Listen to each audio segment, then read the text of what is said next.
that they took during their time in Hawaii in 1941, and I'm going to share some of these rare photographs with you today.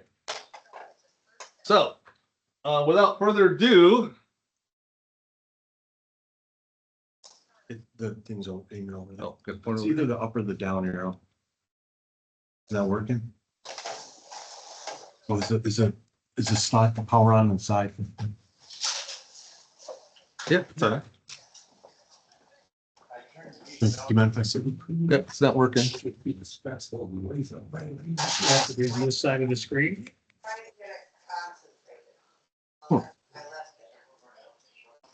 Hold on a second. Okay. Use it.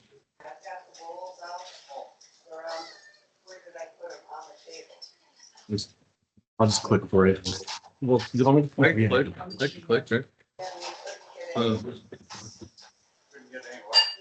weren't doing any lifting. It was sold out and that was it.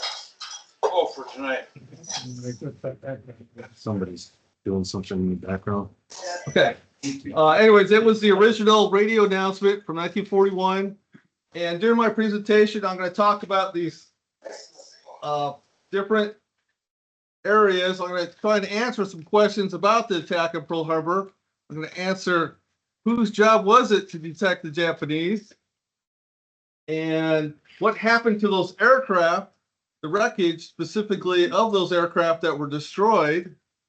And last time I talked about, are there any remaining artifacts from the era? And I actually brought an artifact with me today. And again, I got these answers from primarily veterans, but also a lot of research, a lot of archives.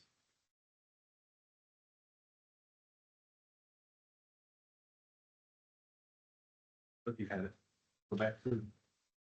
There you go. Now click someone. Okay. So Kaneohe is located 16 miles from Pearl Harbor. I don't think I need to point it out, but there it is.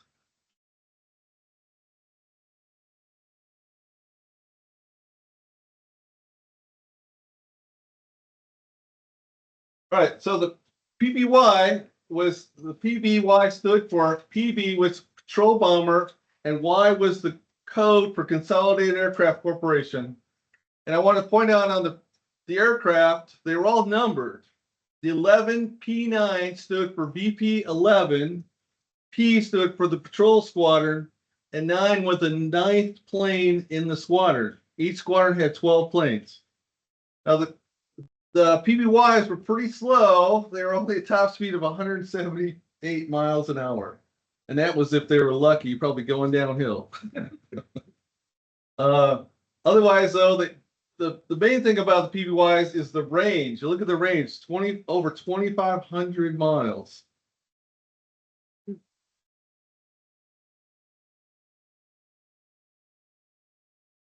So in July 1941, NAS Kaneohe Bay became the headquarters of Patrol Wing 1, and VP 23 was the first squadron to be transferred to the wing. So they were renumbered as VP 11. NAS Kaneohe Bay was the home to 3 squadrons, VP 11, VP 12, and VP 14. Of course, they skipped VP 13 because it was an unlucky number. Again, each squadron had 12 aircrafts. NAS, this is a photograph that was taken 1 October 1941, and there's about 37 PBY aircraft on the ramp just prior to VP 11's departure for San Diego. And you can see how they're just lined up wingtip to wingtip. And this is where they were on December 7th. Is that North Island? No, this is Kaneohe Bay. Oh, the picture here is Kaneohe Bay. Yeah, this is Kaneohe Bay. And what you see in the picture, they had 2 hangars built at this time. And this is VP 11's hangar. And then this is VP 14's hangar. And this is what they called the maintenance hangar, but they later built a hangar here, here, and here. But all this white in the photograph is actually crushed coral that they had dredged up from the bay to build the runways. And this is a runway that was under construction at the time.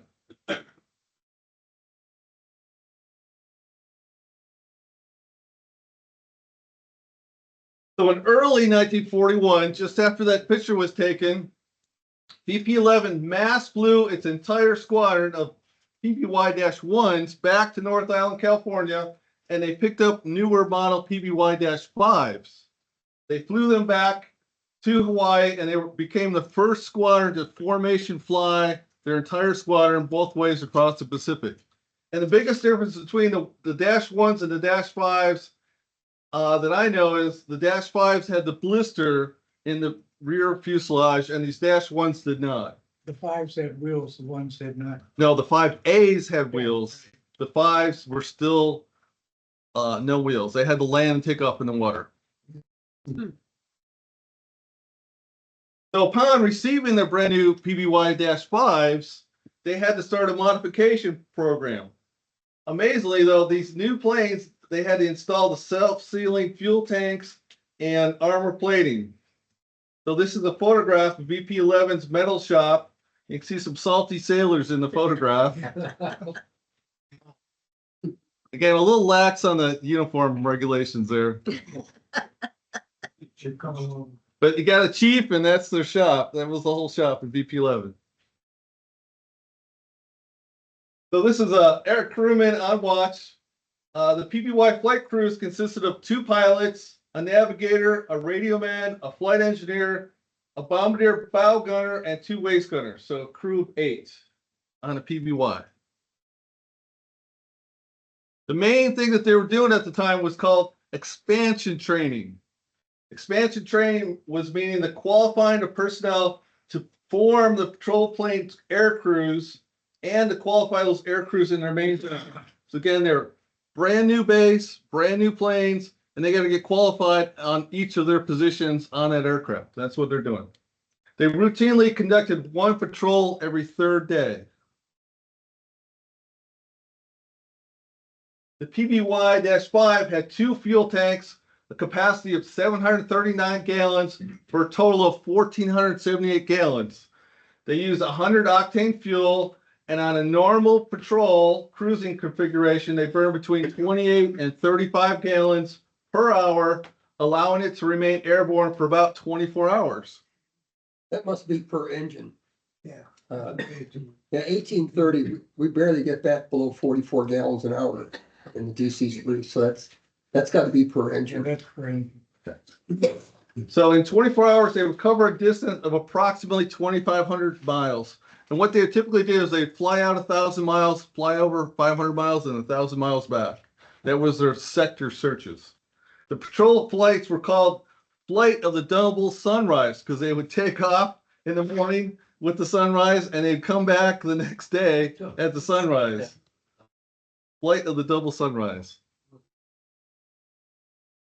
This is engine work in NES Kaneohe. This is a BP-11 maintenance guy, Otto Horkey. He's working on a PBY engine. They had 2 Pratt & Whitney 1830-92s, which were 14-cylinder double wasp engines producing 1,200 horsepower each.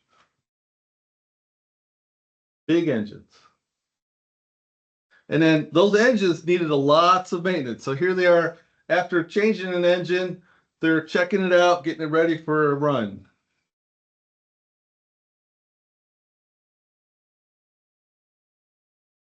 So it was estimated that an average of more than 82 engine changes and a fuel consumption of 1,980,000 gallons of gasoline would be required per month to carry out a complete 360-degree sector search. Again, a typical sector search was 1,000 miles out, 500 miles in the arc, and then 1,000 miles back.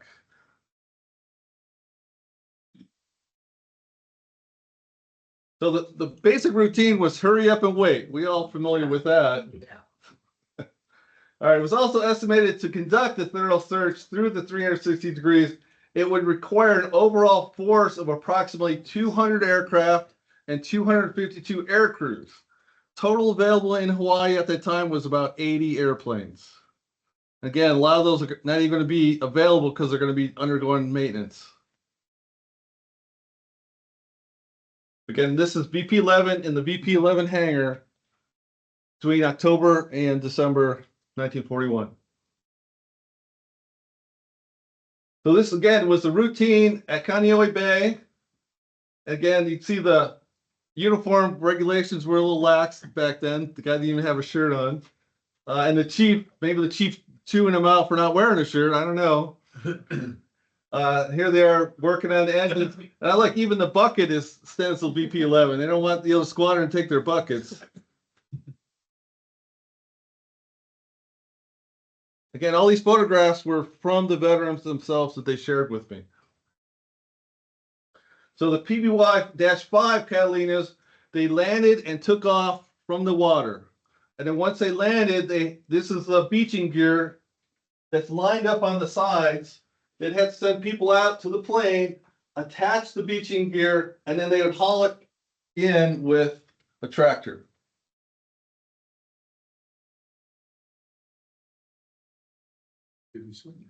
So this is Kaneohe Bay as of 24 November 1941.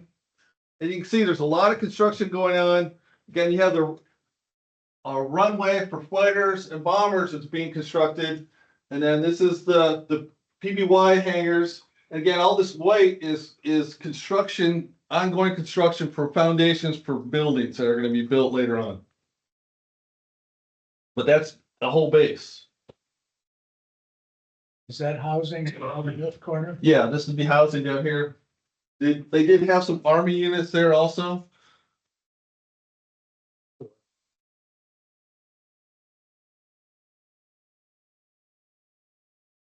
So there was a total of 81 PBYs available in Hawaii in early December 1941. Again, the other PBYs were at Ford Island in Pearl Harbor. It was their job to detect the threats to the Pacific Fleet. And this shows a PBY on patrol. And one of the things I researched and found out is none of the planes had radar at that time. So all the searches were visual searches, no radar.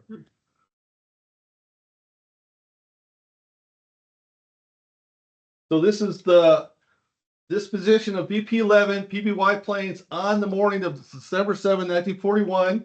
They had 2 planes in the hangar, 4 planes south end of the hangar, and 6 planes on the ramp.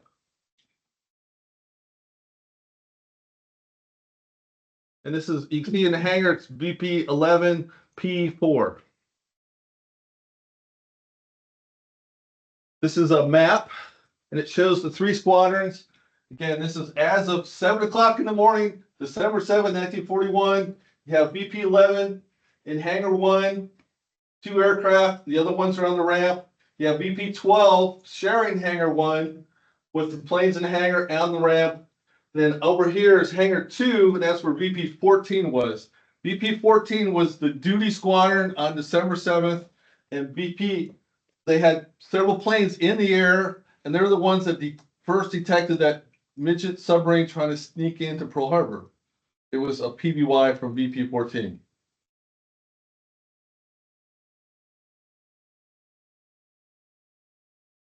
So here's the Japanese getting ready to launch off their carrier Akagi in the morning.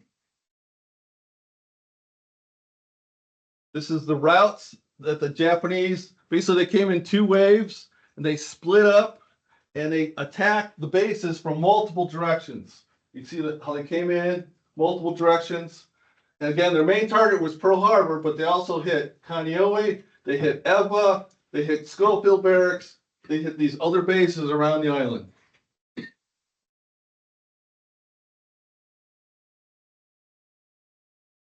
So the Japanese had cameras. They even had video cameras. This is a photograph taken by a Japanese plane of the other Japanese attacking planes. And these are Nakajima Type 97 attack bombers flying about 2,000 feet along the southern shore of Kaneohe Bay. And you can see the armament underneath the planes is 250 kilogram bombs. And I even was able to read the tail numbers on the 2 aircraft.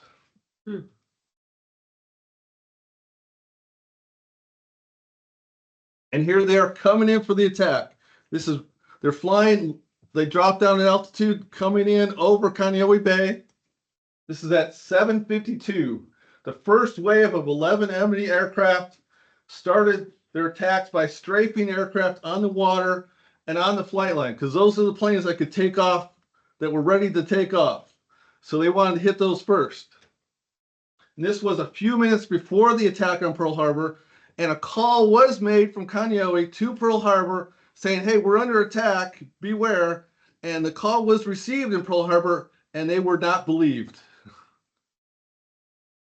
And just a few minutes later, though, Pearl Harbor came under attack.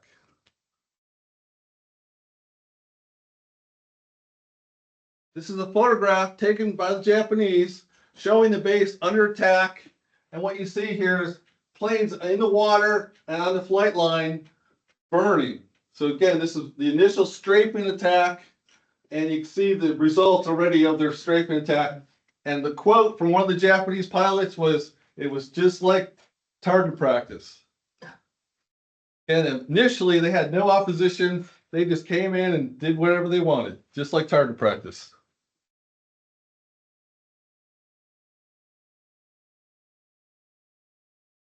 So this is burning PBYs at the very start of the attack. This is VP-11's hangar in the background. This is the planes next to the hangar. They were fully armed with ammunition and fuel, and they immediately caught on fire, and here they are starting to burn.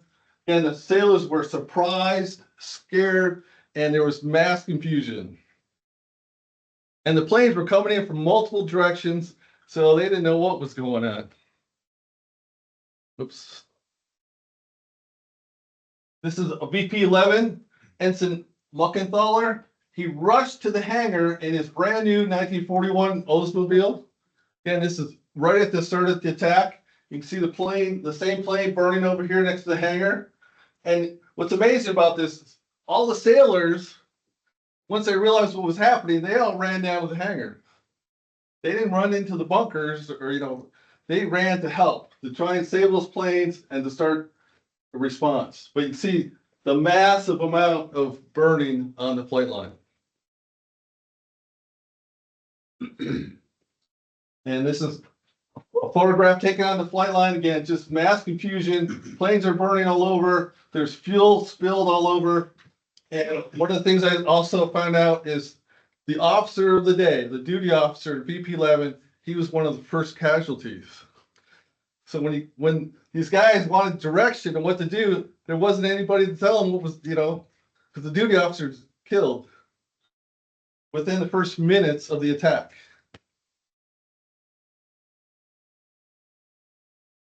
So here they are, again, those PBYs burning next to the hangar.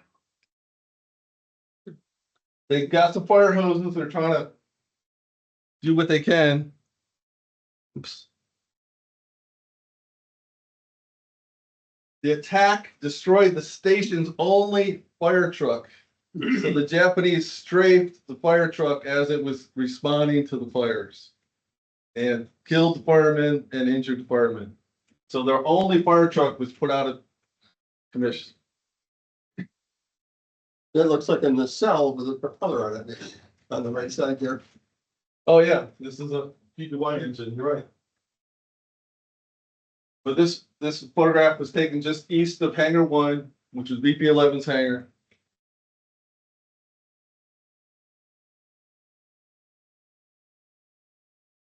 This is a colorized photograph. This is from the back side of the hangar. And most of the attacks were directed at planes in the ground and in the water, but there was also strafing of cars, buildings, and men.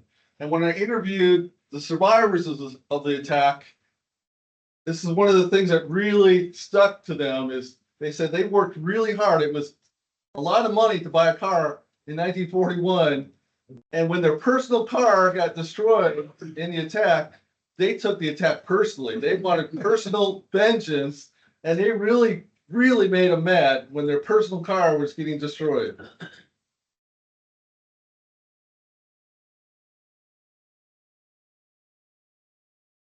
So after the strafing comes the bombing.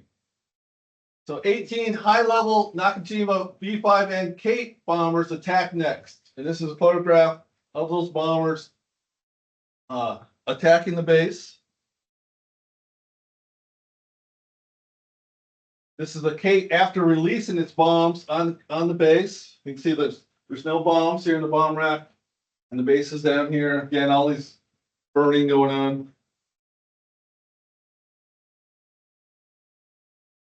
And there's a video of this. These are screen captures of the video where they took a video of the bombs actually impacting on the flight line. This is the bomb explosion down here. PBY up here. Here's another video capture. The video is kind of poor quality, but it does show you the bombs impacting on the flight line. And they had at least 18 hits on the flight line and in the hangars. So this is a map. It shows the bomb hits. You can see the bomb hits. Again, this is a BP-11, BP-12 hangar. Direct hits, at least 3 direct hits into the hangar. Direct hits right along the flight line. Direct hits on the planes on the flight line.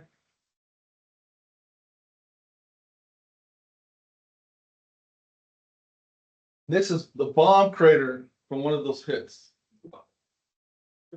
Pretty big crater. You can see the hangar in the background.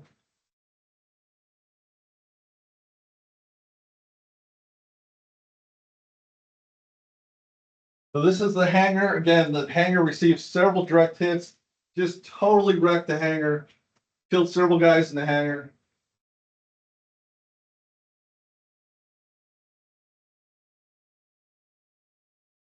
This will be the bay side of the hangar. So again, just totally wrecked the hangar. This is a pontoon off one of the PBYs.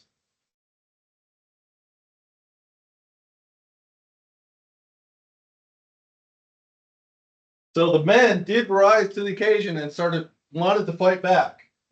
So what they had to do, they had to get the guns, the machine guns, out of the PBYs as they were burning it under attack from strafing and bombs.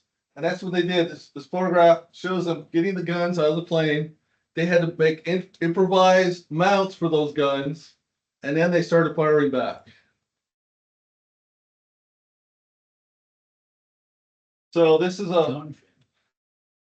a painting of John Finn. He was awarded the Medal of Honor, and he is credited with shooting down one of the Japanese planes that was attacking the base.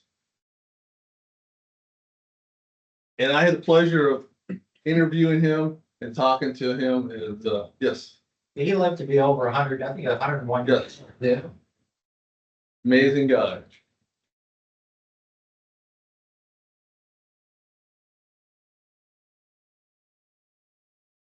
So this is sailors moving a BP-11 plane, 11P3, north away from the fires.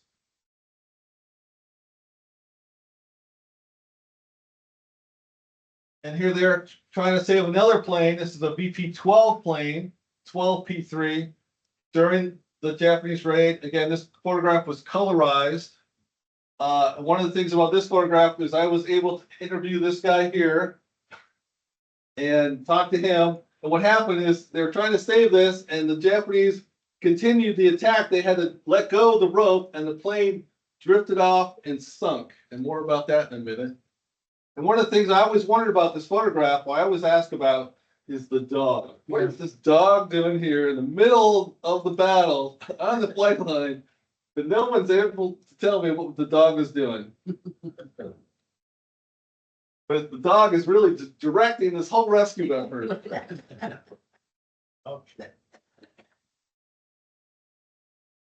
And this guy was named Dallas Jones. And notice that the one wing is basically completely destroyed and fell off, and there's just a second wing here, and all the fabric on the back of the wing is all burned up. It's important in a minute. So this is one lucky PBY. This is PBY 12P7, but most were not so lucky at Kaneohe Bay.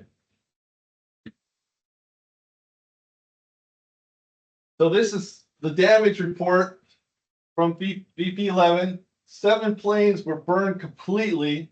1 was wrecked by guns and bombs beyond repair. and 4 seriously damaged. I actually have pictures of the seriously damaged ones. So the after action survey revealed that all 33 planes on the base at the time of the attack were put out of commission. 27 of them were completely destroyed and 6 of them were heavily damaged. So completely put out of action. This is the aftermath of the attack. The Navy's patrol planes in Hawaii were reduced from 81 to 4 flyable and a few repairable in less than 2 hours. And basically, they took all those wrecked planes and they just put them in a big pile. This is one of the lucky survivors. This is a PBY VP-11 P-12. And interesting about this plane, it had an experimental paint scheme on the plane. And the paint scheme was a multi-gray and blue scheme. It was not a Navy standard color. But apparently it worked because it survived the attack.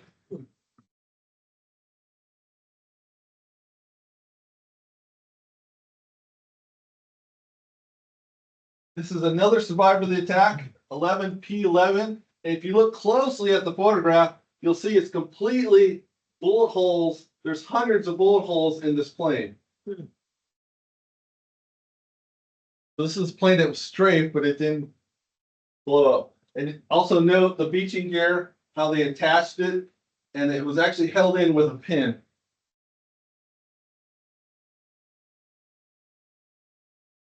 And in the very background, you can see the smoking hangar still, VP-11's hangar in the background. This photograph I got from the National Archives. So immediately following the attack, salvaging operations began. This is a VP-11 plane. This is P-7. It's on the ramp shortly after the attack. And you notice there's a lot of damage to this plane also. It's got a detached platoon and the wing fabric's all burned off, and it looks like some damage on the nose of the plane. But they immediately tried to start salvaging to try and get something back in the air. And again, this is a pile of wreckage that they just piled up. They moved it back from the hangar. Again, that's VP-11's hangar in the background. And they just tried to move all the wreckage out, clear the flight line, get some operations going, get something back in the air.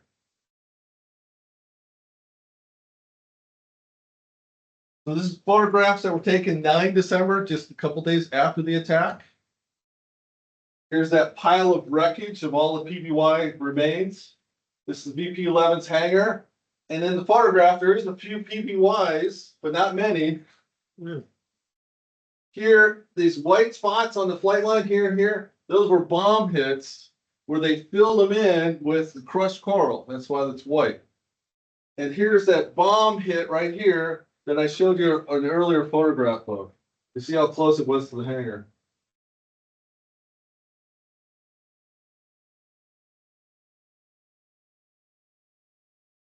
This is from the opposite angle.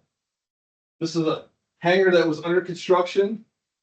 Again, you can see they're actively trying to repair that flight line, get it back in operation.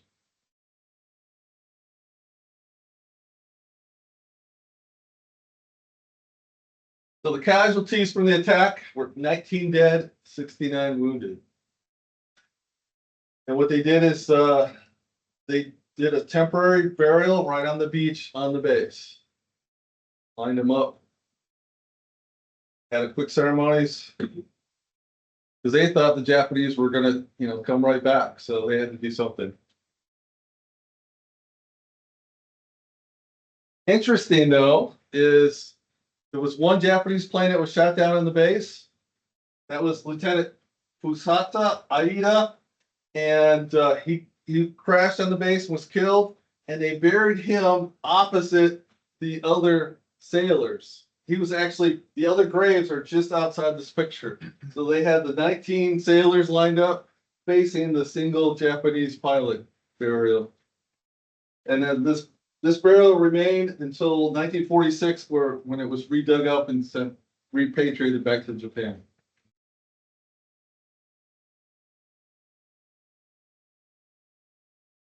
So with grim determination, they carried on. This is the base commander surveying the damage and cleanup after the attack. And this photo answered one of the questions I had about the wreckage. Well, first of all, there wasn't a lot of wreckage because most of it burned. And then the rest of the wreckage, you can see this is the PBY in the background. They basically scrapped it and they were recycling the metal because they needed the metal for the war effort. So this answered the question, what happened to this wreckage? So I went looking for it and I wanted to know what happened to it. And this photograph answered that question. This is a famous photograph taken a year later in 1942 on the anniversary of the attack.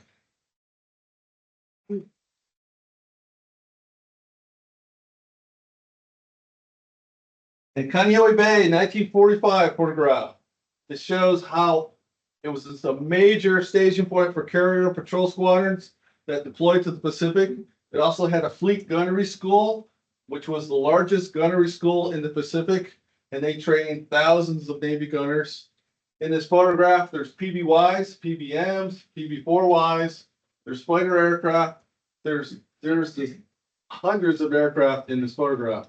You can see how they built additional hangars here, and all these, there's PBYs on here, there's PBMs, and then this is the runway they completed, and they even put in additional runway and just the airplanes lined up. So again, it became a major base during the remainder of the war. So now I'm going to shift gears a little bit to talk about what artifacts still remain from the attack. And I was based here on the with VP 47. This is I retired at Kaneohe in year 2000 because we closed Barbers Point in 1999. I had to do my last year in the Navy at Kaneohe, and it's now a Marine Corps base. And this photograph shows you all the Marine Corps helicopters that are using the base currently. And a couple things I'll point out about this photograph is this black spot here. That's a bomb hit that they just filled in, paved over with blacktop, and it's still there. And here's that other bomb hit right here. Again, it's just a blacktop spot on the flight line. And on this flight line, there's still strafing marks that are clearly visible all along this flight line. And up here is that PBY that was burning and was let go. And here it is. So this is the underwater wreckage that I had the privilege of doing a survey on in 2015. And we believe it's the same PBY, BP-12s, PBY 12P3. Again, they let go of the rope, it floated out and sunk just off the flight line. And here's a drawing that was done with University of Hawaii students. And again, I was part of the team that did the survey on the wreckage. And we consider this wreckage basically a direct casualty of the attack and is as important as Arizona or the Utah. And now the fuselage is on its side, and this is the one wing that's still visible because the other wing burned off earlier. And way over here is the tail section. And it's only in about 50 feet of water, but the visibility is really poor and a lot of silt. It's in the bay. How did you get involved in doing this stuff? Well, at the time I was with NATEC, which was Naval Engineering Technical Training Command, as giving advice for engineering on the aircraft, and they wanted someone that had intimate aircraft knowledge, so I was brought in on the project. So these are some photographs that were taken of the wreckage. This is again the nose section of the PBY. Again, it's over on its side, so the cockpit's back here. This is the anchor well where they had the anchor, and the nose will be up here. This is the PBY nose. Again, it's over on its side. And then this is PBY nose, what it looks like. And what it has is this square opening is the bombardier's window to look down. And they had a little shutter that they could open up to look down. And this hole right here is they would they could open this up and the bombardier could actually reach his arm out and clean the window.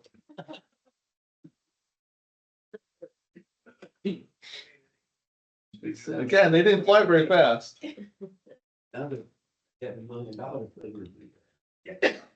This is the wing section. Again, a lot of silt, very poor visibility, but we were able to survey it. And they did the photogrammetry where they just took hundreds of photographs and stitched them together to kind of get a whole, to see the whole airplane. This is looking inside the wreckage. You can see there's a lot of silt, wires and stuff, cables hanging down inside the wreckage. And then this is a second PBY that crashed on Oahu. This happened on 5 April 1942, which happened to be Easter Sunday. And it was a VP-11 crew flying at PBY-5A this time, which was loaned, the aircraft was loaned from VP-91. It was serial number 2487. It crashed on Oahu near Makapu'u Point while returning to the base at the conclusion of their mission. But it was, when they returned, it was zero visibility and the entire crew was killed when they crashed into the mountain. Pilot fatigue was noted in the accident report as a contributing factor. The crew had been in the air over 12 hours at the time of the mishap. And I investigated this crash site between 2004 and 2006. And it was Makapu'u Lighthouse. There's a lighthouse just outside this picture. And they were basically circling the island and crashed into the side of the mountain. This is the impact point. So these are artifacts at the crash site. Some engine parts, some airframe parts. And amazingly, 75 years after the accident, there were still some parts with original paint color. Hey, is that where they have a plaque? Yes, and I'll show you that plaque in just a second. I'm sorry. This is the front landing gear. And amazingly, it's still shiny at a couple spots. These are 30 caliber shells. There was a bunch of 30 caliber ammunition. Again, all this ammunition cooked off in the post-crash fire. I found a couple of 50s, but there's mostly 30 cal.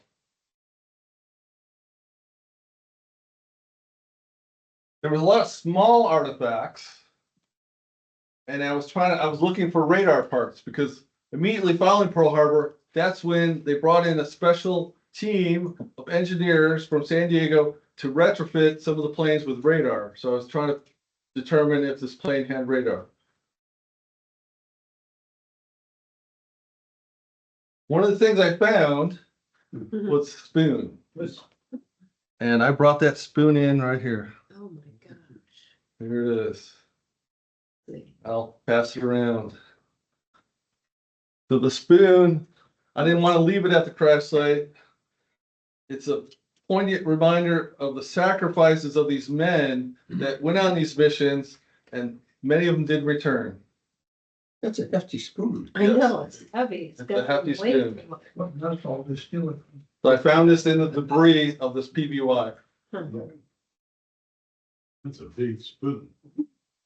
It's a weapon. The baby wines had a little bitty gallows on the airplane. Yes, Yeah. they did. Had bigger miles back. Again, they were on 12-hour mission, so they had to get some food. And I had also the pleasure, I was a member of the Hawaii Aviation Preservation Society, and we placed a plaque at the lighthouse just a few hundred yards from the crash site in 2006. And here's the granite plaque that we placed there. And the lighthouse is actually a popular tourist destination that people climb up to the lighthouse. And so anybody that goes up to the lighthouse, the plaque is right on the trail to the lighthouse and they can see the plaque. I imagine at that time, while Hawaii was pretty paranoid about attack, they probably had all the navigation aids turned off so there wouldn't be any. Yes. So at that same day, April 5th, 1942, a B-17 crashed at Holly Point, and that wreckage is still up on the mountain also. that same night, there was 2 planes crashed. Dangerous. So I'm gonna talk about this is what we'll call Ulapau crater. Again, this is Kaneohe. This is now it's Marine Corps Base Kaneohe. The hangars are back here, and this is Kaneohe Bay. And the question I had was, where did they dump their trash in the 1940s? Because I want to find that trash pile. So found out they dumped their trash. They would drive over and they dumped it into the crater. Just truckloads of anything from the base. They would just take it over to the crater and dump it in the crater. Specifically in the crater, this is now a rifle range, but in the crater there's these gullies. And they would actually take truckloads of equipment and airplanes parts and they dumped it into those gullies. So in 2013 to 2015, again, I actually got hired to survey what was in the gully. So here's looking down on the gullies. Here's the gullies. Here's the rifle range. And the Marines wanted to expand their training into these gullies to simulate Afghanistan. And so they wanted to determine what was in the gullies, if there was anything of significance. And boy, wait to see what I found. So hired a contractor and they actually cut the grass down because the grass is like 5 feet tall. They cut down the grass and it revealed these piles of wreckage. And you can see where they took trucks and they would just dump from the trucks down in these gullies. So it was all along the sides of the gullies and the bottom of the gullies. So what was down there was this. This is PBM, engine mounts, oil tanks, panels, exhaust ducting, basically all kinds of parts from a PBM. And this is just one pile of many.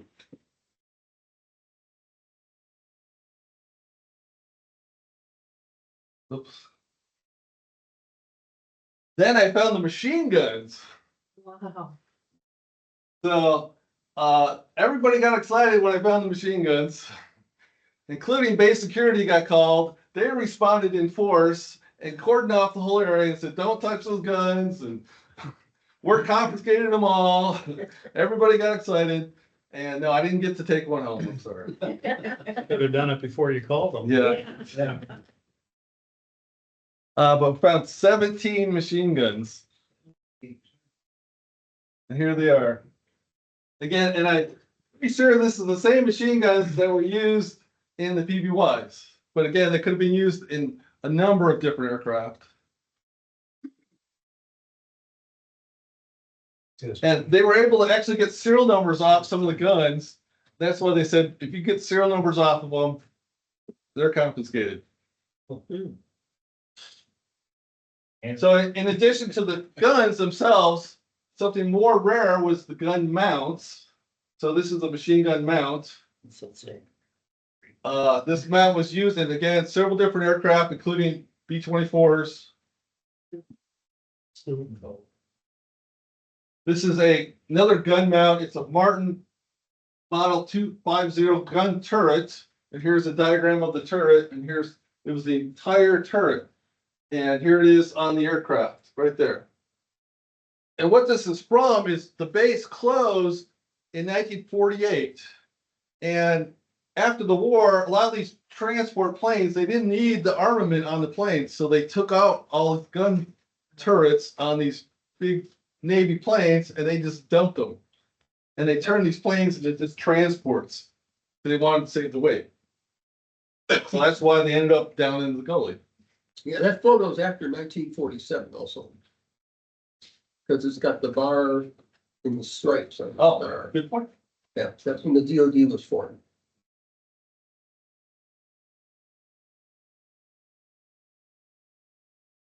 Here's another turret. This turret is a Urco 250 turret. And this was the teardrop turret on the waist gun of the PB-4Y privateer. And this is after it was pulled out of the gully. And this is the gun triggers right here for the turret. So anything super rare like this, I try to salvage and get it pulled out of the gully. So what do you do with all that? I'll talk about that. So this is the TBM. Here's the picture of the TBM. Here's the turret. And this is the TBM turret. Again, these turrets are super rare, very valuable for museums. And it was a complete turret. This is all the controls in it, the ammo boxes. And for this project, I actually they assigned me a team of Marines. And I basically got to tell the Marines, hey, go dig that up, I need that. And just went around marking all these items that I wanted to get recovered. And the Marines were just super great guys to work with. And they dug this out and were able to pull it out of that gully. This is a Martin Mariner PPM seaplane Curtis hollow steel blade propeller.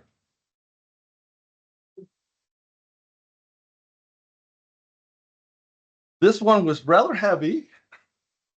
So here we are pulling it out. Took some heavy equipment to get this out of there.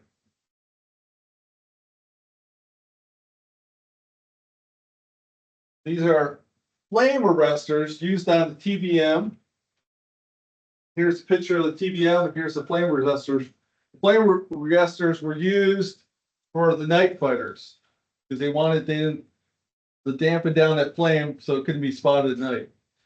And they had several different types, and also in the gullies were several different types. Again, after the war, they didn't really have any use for these, so they took these off the planes and just disposed of them. And you found those in the gully? Yes. They look like they're in great shape. Yeah, oh, they're in great shape. Definitely could be used. And they're made out of stainless steel. Yes, and they're super rare. There's not any examples hardly surviving today. And one of the most interesting things I found was the pilot's navigation plotting board, and it still had his last mission in pencil on the board. You can't really see it in this photograph, but his last mission, it was still plotted on the board. And these plotting boards were in the cockpits of Corsairs. And there's possibility of us putting a plotting board in our Corsair here at the museum, but they're also used in Helldivers. And it's basically just a little tray that comes out underneath the instrument panel, and that's how they plotted their courses. And I found a number of these plotting boards, but I found one that still had the last mission on it. We had those in the S2 trainers I flew back in '68. And we actually had the plotted course out into the Gulf of Mexico using that Ouija board. And I felt safe because I know if I did a 180, I'd find the coast of Texas again. Did you have to do that, Howie? Plotting board? I never did. Okay. So I found a whole bunch of radio equipment because I'm an aviation electronics technician by trade. So I got all excited. And this was all very early radio equipment, like the first models of APN1 and ARN1. And so this, again, very early radio equipment. Because again, as they got newer equipment, they don't need the old stuff. So they just took it to the gully, dump it in the gully. So there was a ton of radio equipment in there. And I tried to recover examples of different pieces. Again, another interesting thing I found in the gully was bomb shackles, different types. And interesting enough, there was Navy bomb shackles and there was Army Air Corps bomb shackles. Because I found out during the war, there wasn't enough bomb shackles to go around. And the Navy had to share with the Army Air Corps, and the Army Air Corps had to share with the Navy. That's how they got all mixed up. And these are stainless steel. They're in great shape. And data plates. So there was a number of items like fuel tanks, ferry tanks, oil tanks that had data plates. Now I couldn't recover the whole fuel tank out of the gully, but I did recover the data plates. So there's also some of the data plates are from the exhaust manifolds, things like that. So if I didn't get the actual equipment, I got the data plate off of it. And here's one of my little helpers. When we pulled out the nose landing gear out of a PB4M. And it was, again, amazing condition. This is in really good condition. Still had shiny chrome on it. And remember that beaching gear? I found one of the beaching gears. Oh, So here's the beaching gear on the plane, and here is what we found. Again, it even had the pin in it that attaches it to the plane. So it was, again, amazing stuff was in these goalies, and I tried to get a little bit of everything, and anything that I thought was significantly important or historically important for the base. Here's a harpoon steering column. Here's a picture of the plane. Here's the column I found, and here's what it looks like in the plane. Pretty interesting stuff. Oxygen bottles. Again, these are like stainless steel. There was dozens of these bottles were in the gully. And again, I just got 6 of them. Here it shows them in a B-24.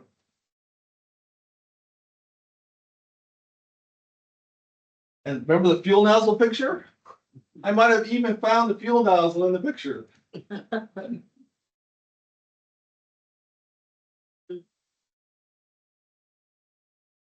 So overall, I helped recover over 400 artifacts.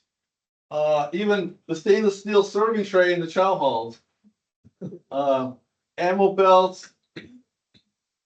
Anyways, there's all kinds of stuff we found in this gully, and I was able to get a team together, pull out a bunch of significant items, and these are now planned to be in a museum at Kaneohe Bay. Unfortunately, the Marines haven't funded the museum, so all these items are in storage on the base, but at least they're saved. They're not in the gully. They're not getting thrown in the trash. They're in storage. They're all inventoried and conserved in a good environment, and they're not in the gully anymore. This is one of my major accomplishments I did, was to save all this stuff. Does Pensacola know you got that? I hope not. I don't think so. I hope not. I didn't tell them.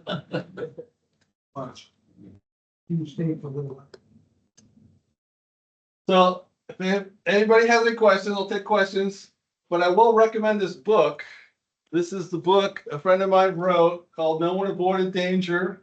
This is the complete story of the men and what happened on the base during the attack. I highly recommend this book. And again, this is John Finn. I had the pleasure of interviewing him several times.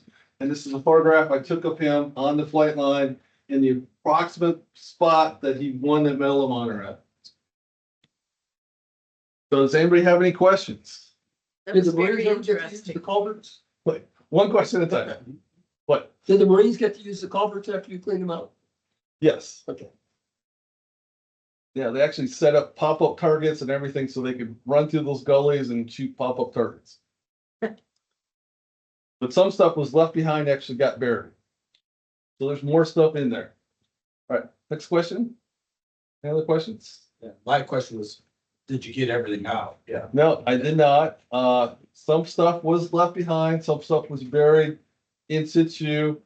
But again, I tried to get a little bit of everything to make it appropriate for a museum. So. Very interesting. Thank you. Yeah. How often have you given this presentation?